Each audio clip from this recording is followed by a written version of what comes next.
उसने गुस्से में आकर शिवलिंग पर पत्थर मारा और उसी रात उसकी जिंदगी बदल गई।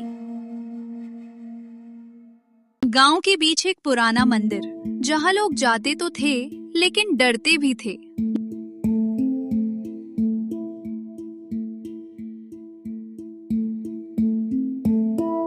उस मंदिर से दूर ही रहना, वहां कुछ ठीक नहीं है। लोग कहते थे वहां खुद महादेव की शक्ति है और जो उसका अपमान करता है वो बचता नहीं।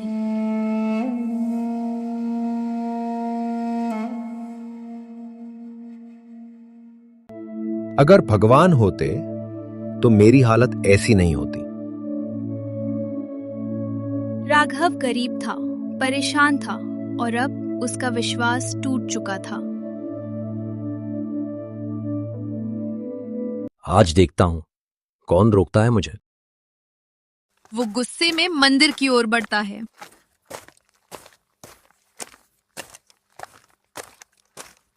और फिर उसने वो कर दिया जो किसी ने सोच भी नहीं सकता। राघव पत्थर उठाता है और शिवलिंग पर जोर से मार देता है। मंदिर में अचानक सन्नाटा छा जाता है। उस रात उसे नींद नहीं आई। दरवाजे अपने आप हिलने लगे। हवा अजीब हो गई, जैसे कोई उसे देख रहा हो।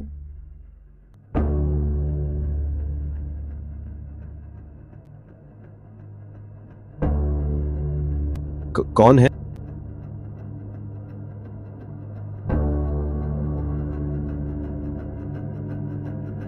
अंधेरे में उसे एक परछाई दिखती है।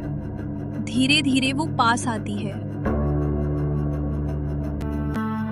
तूने मुझे पुकारा था, अब मैं आ गया।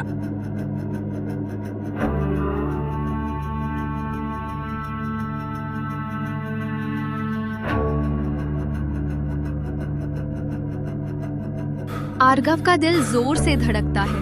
वो समझ नहीं पाता ये सपना है या सच। और तभी उस छोटे से कमरे की हवा अचानक बदल गई।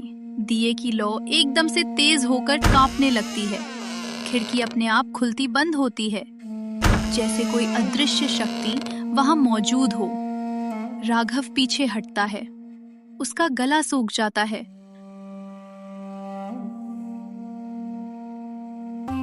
कौन है? अगर कोई है तो सामने आओ।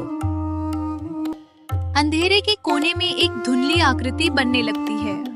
डमरू की बहुत धीमी लेकिन साफ आवाज पूरे माहौल को भारी कर देती है। तूने मुझे पुकारा था। नीली रोशनी धीरे धीरे पूरे कमरे में फैलने लगती है। राघव की आंखें फैल जाती हैं। वो समझ नहीं पाता ये सपना है या सच्चाई। अब मैं आ गया।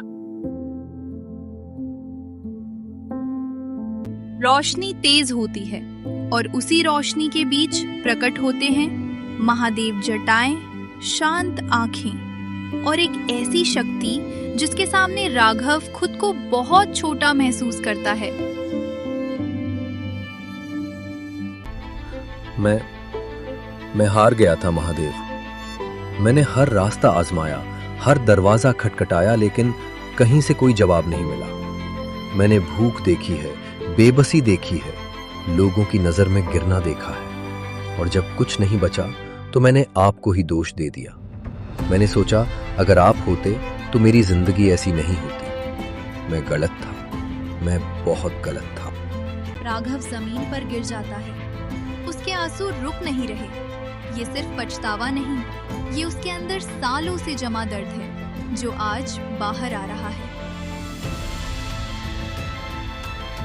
गुस्सा मुझ पर नहीं था, गुस्सा तेरी किस्मत पर था, और उससे भी ज्यादा तेरी अपनी हार पर था। उनकी आवाज में कोई गुस्सा नहीं, सिर्फ सच्चाई है जो सीधे दिल पर लगती है।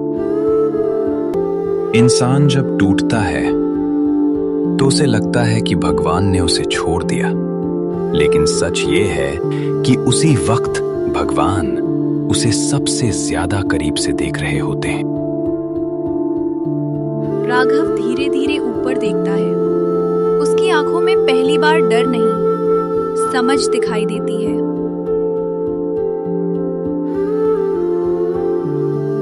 तूने पत्थर मुझ पर नहीं मारा, तूने अपने विश्वास पर मारा। लेकिन याद रख, टूटा हुआ विश्वास भी फिर से जुड़ सकता है। महादेव अपना हाथ राघव के सिर पर रखते हैं और उसी पल जैसे उसका सारा डर, सारा दर्द हल्का हो जाता है। अब क्या करूं महादेव? गलती स्वीकार कर और उसे सुधारने की हिम्मत रख। सजा से नहीं, सच्चाई से इंसान बदलता है। धीरे धीरे वो रोशनी कम होने लगती है। महादेव का स्वर गूंजता है। मैं सजा देने नहीं आता, मैं रास्ता दिखाने आता हूं।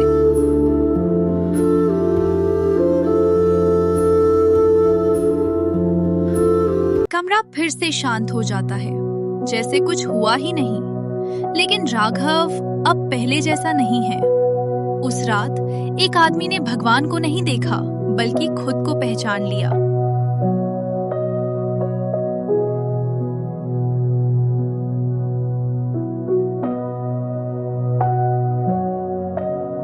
अगली सुबह जब मंदिर के दरवाजे खुले तो वहां एक अलग ही सन्नाटा था।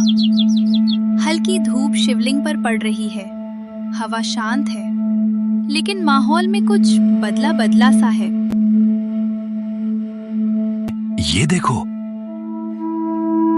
मंदिर के सामने राघव घुटनों के बल बैठा है, सिर झुका हुआ, आंखें बंद। उसके हाथ जुड़े हुए हैं, जैसे वो पूरी रात यहीं बैठा रहा हो। मैंने आपको पत्थर मारा था, लेकिन आपने मुझे रास्ता दिखाया। उसकी आंखों से आंसू गिरते हैं, लेकिन इस बार उनमें दर्द नहीं, सुकून है। कभी कभी इंसान को भगवान नहीं मिलते, उसे खुद का सच मिल जाता है। और उस दिन राघव ने भगवान से नहीं, अपने आप से माफी मांगी।